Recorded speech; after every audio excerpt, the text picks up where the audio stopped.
Alright, so today working on an oil change for a 2014 Ford Focus. I'm going to show you how to do that. Just quick disclaimer, I'm not a professional, so follow this tutorial and advice at your own risk. And with that out of the way, let's go ahead and get started. So I'm going to be using some car ramps. You can also, if you know how to jack the car up, you can put it on jack stands, but I've got car ramps, so I'm just going to use those because it makes it quicker. And first thing you're going to want to do is with those ramps kind of set under there like that, aligned, so that you can drive up onto it. I'm going to go ahead and drive up onto that. Alright, so I got the car up on the ramps, and I'm just going to go ahead. You're going to want to grab a block of wood or something and chuck the wheels so it doesn't roll back. And for extra safety, what I like to do is just pull the emergency brake. That way the car doesn't roll backwards on us while we're under it. And actually, while we're in there, let's go ahead and we'll pop the hood. So the hood's been popped. Now what you're going to want to do is just open up your hood here and put the stick up. Pull up your hood. And just real quick thing to note, don't do this on a boiling hot engine. When you drain the oil, you don't want boiling oil going all over you. But what you're going to want to do is probably while you're driving up on these ramps, just let it run for maybe 30 seconds to a minute just to warm up that oil so that it flows out better, but it's not going to burn you coming out. So just warning on that, not to have it too hot. But you also don't want it ice cold either. Just run it for a few seconds and get it nice and warm. So with that said, I'm going to go ahead and take off the oil cap, lay that to the side, and then we're going to go down underneath. All right, now we're down underneath the car. And just another safety precaution, what I like to do is just slide some jack stands underneath the round part of the control arm. Like that. You can't ever be too careful, you never know. But with the wheels chalked, the emergency brake pulled, and those underneath, we should be safe. So safety first always. And what you're gonna wanna do is grab yourself a catch pan or some cardboard, because the oil coming out will drip all over your driveway, and that's a pain in the butt to get out. So just save you on the cleanup there. So I'm gonna go ahead and slide that where the oil will flow. And next, you're gonna see our oil filter here, which will be taken off in a minute. But first we're gonna drain the oil. So you're gonna wanna go back here, and there's a drain puller right here. That's where you're gonna undo to take your oil off. So again, it's right here at the bottom of the oil pan, kind of behind the filter. And in my case, yours might be different, but mine's gonna be a 15 millimeter socket that we'll be using to take that off. So again, there's the oil filter, the oil pan, it's straight back. That's your drain plug.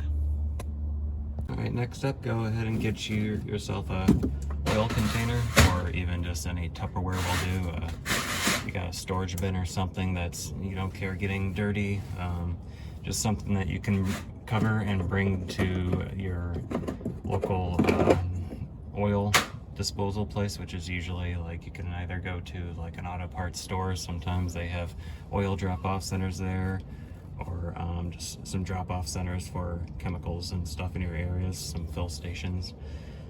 So yeah, but we got that under there, and don't forget to take the cap off of your container, otherwise it's just gonna spill all over.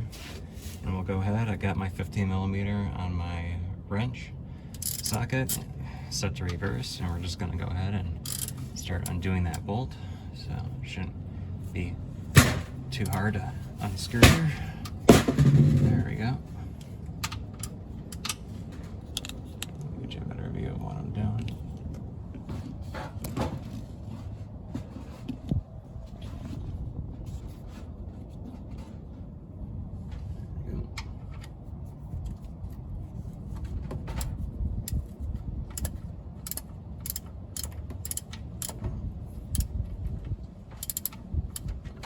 I can take, since I loosened it, the rest will come off by hand.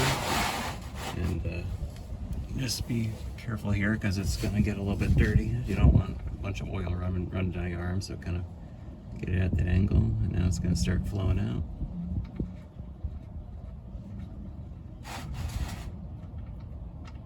There we go.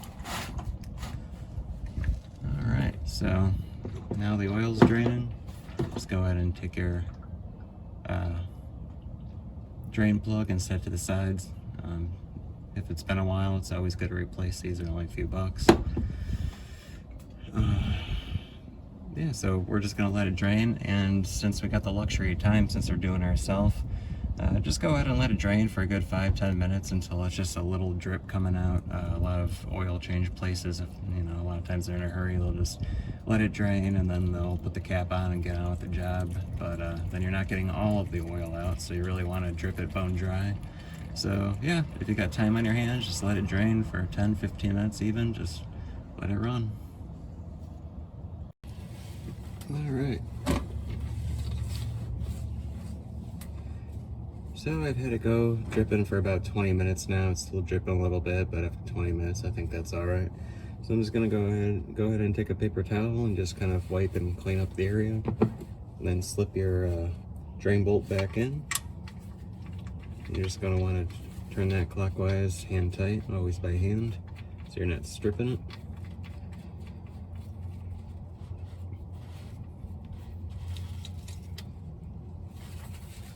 Dry it up. And then what you're going to want to do is grab a torque wrench and slip your 15mm back on, and we're going to set that. The torque specs for this is going to be 20 foot-pounds. So again, that's 20 foot-pounds. That's what the specs call for. If you don't have a torque wrench, just hand tight. You don't want to over tighten though, because you're going to have a bad day and you're going to have to probably replace the whole drain pan at that point. So it's always better under tighten than over tighten. So I'm just gonna get that snug. Alright. It's 20 foot-pounds. Alright, now with our drain bolt back in, we're just gonna wanna slide back this pan in this catch bucket underneath your oil filter, because we're gonna take that off next. So with these, sometimes they're a little bit hard to get off. You're gonna want to lay down underneath it, and it's gonna go counterclockwise to get it off. While you're looking up at it, it'll be counterclockwise. So I already went ahead and loosened that. Sometimes you can get off by your hands if you're strong enough. Other times you might need to get one of these tools which are handy. It's an oil filter removal tool. Just make sure you get it all dried up. And last it like that. And you can loosen it like that. And then you're gonna wanna unscrew that, and oil's gonna start spewing out, so just keep that in mind. There we go.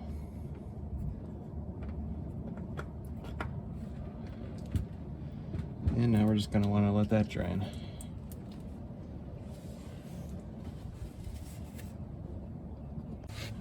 With that all drained, and what you're going to do is just go ahead and take yourself a paper towel and just kind of clean up around it. And then that way you can also make sure that the gasket didn't peel off, so you're not double gasketing it.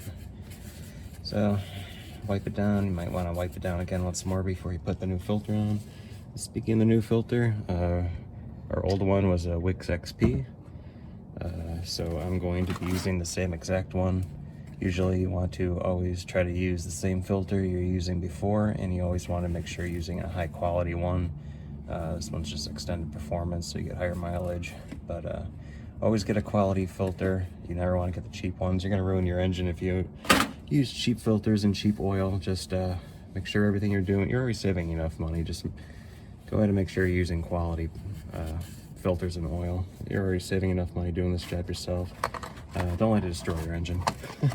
So with that said, we got it all dried up. We're gonna take our new one, and we got the gasket here.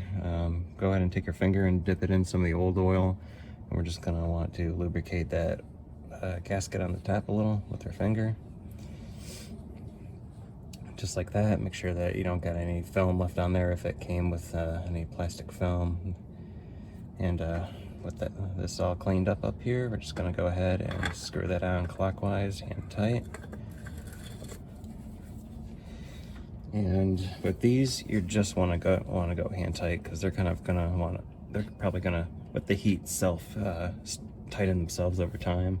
And then if you were to use a tool to put it on, it's gonna be impossible to get it off.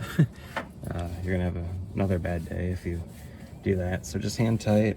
If there's any leaks, you can always tighten it more. So just like that, we're gonna wipe it nice and dry. And there you go. New oil filter's on. Alright, so now that we've drained it and we got the drain bolt back on and the filter on, we're gonna go ahead up to back top now, and we're gonna put oil in. So if you got a funnel laying around, go ahead and throw a funnel in there, and go ahead and grab yourself some oil. What I like to use here, what I've been using, is just full synthetic from Costco. If you don't know what oil you need, usually it'll say on the top of your, I replace this, but usually with your OEM, it'll tell you what you're using, usually 5W20. At least that's what I'm using in my case. So make sure you're using the same oil that you're using before. And this engine calls for 4.5 quarts, and this is a 5-quart jug, so almost all this is gonna go in. So I'll go ahead and start pouring that in there. All right, so go easy. You want to go slow so you don't have it come up over the funnel. So again, we're just gonna pour most of this in. I wouldn't say overfill it, because then you're gonna have to drain more. So just 4.5 quarts, and since this is a 5-quart jug, it's gonna be most of it. But on this jug by itself, we've got the measurements on the side, so we know how much we're actually filling it.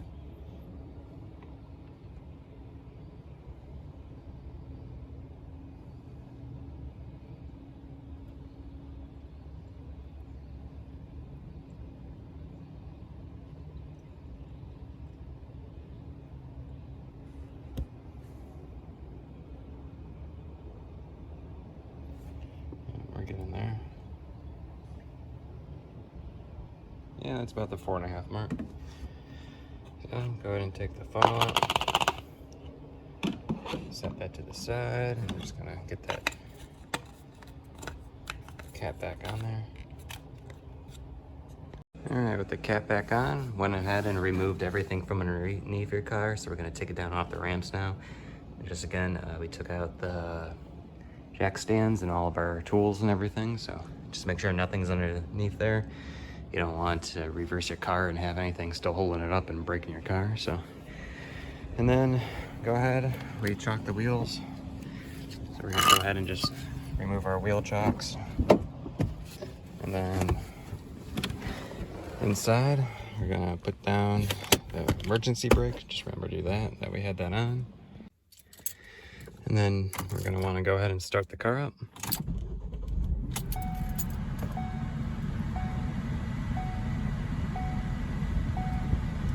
And we'll go ahead and reverse it down slowly off these ramps here.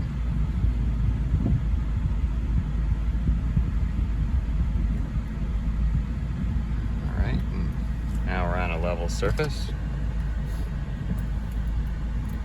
And we're gonna wanna go ahead and shut the car off. And now what we're going to want to do is, with the car in park, go ahead and turn it. Don't start the car, but turn it 2 clicks. And we're going to reset the oil life now. So now the messages are off, and down below, go ahead and press on your brake pedal and the gas pedal with the car in park, and hold it down for about 10 seconds. Keep holding.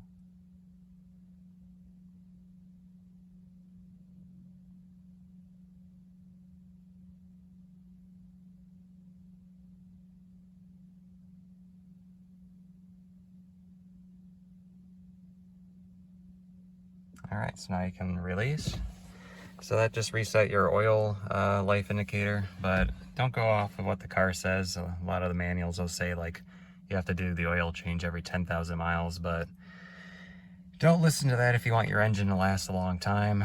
They just want to get you outside the warranty window, and if the car blows up, that's not their problem. In fact, they get to sell more cars if that's the case.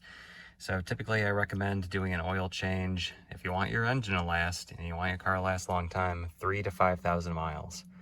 And since you're already saving so much money doing this yourself and using high quality parts, just remember oil's cheap, engines are expensive. So every 3,000 to 5,000 miles. So what I like to do is write on a piece of paper just what mileage next I got to change it at. So we've got 167 on this car. So you can get these online. This is just next oil change service. You can get them for like $5 on Amazon or something. So I'm gonna write down every 3,000 miles, so 160. So I'm just gonna round up. So about 175, 100.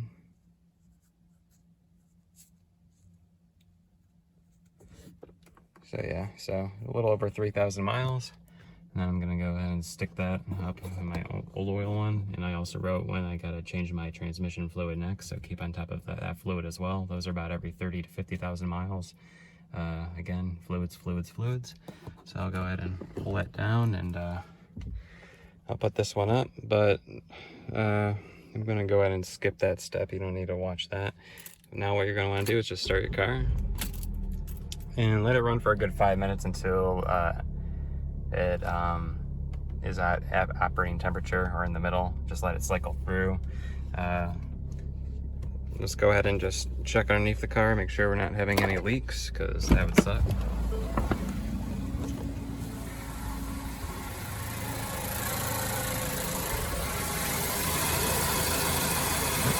No leaks, so we're good.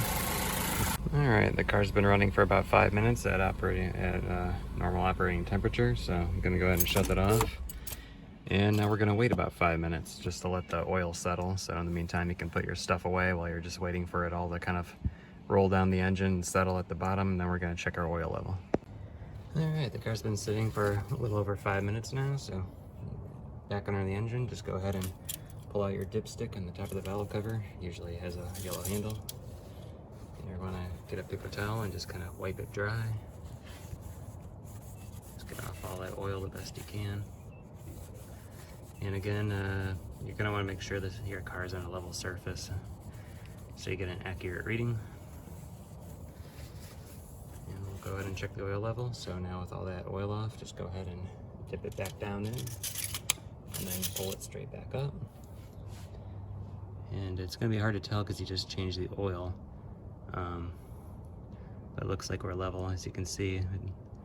That bottom one is coated with oil, but this top one isn't. It looks like the oil is coming right up to about just underneath that hole. So it didn't overfill it, so that's good. So that's how you do an oil change. After your first drive, you're gonna wanna check the oil again, just like that, just to make sure that nothing's leaking or that your oil level is not overfilled, at which point you'd have to drain a little bit. Or if you need to add a little bit more oil. So yeah, so just make sure you stay on top of your oil changes every 3,000 to 5,000 miles. Again, I got my oil filter, I'm using Wix XP for this. Some other good brands are Mobil 1 or Fram. Just make sure you're going with a quality oil filter and quality oil. I'm using Kirkland full synthetic oil.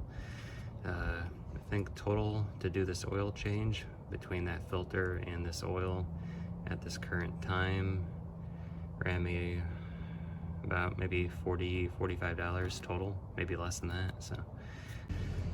So yeah, you can save a lot of money doing this yourself, and then you know exactly what's going in it. So yeah, that's how you do an oil change. See you on the next one.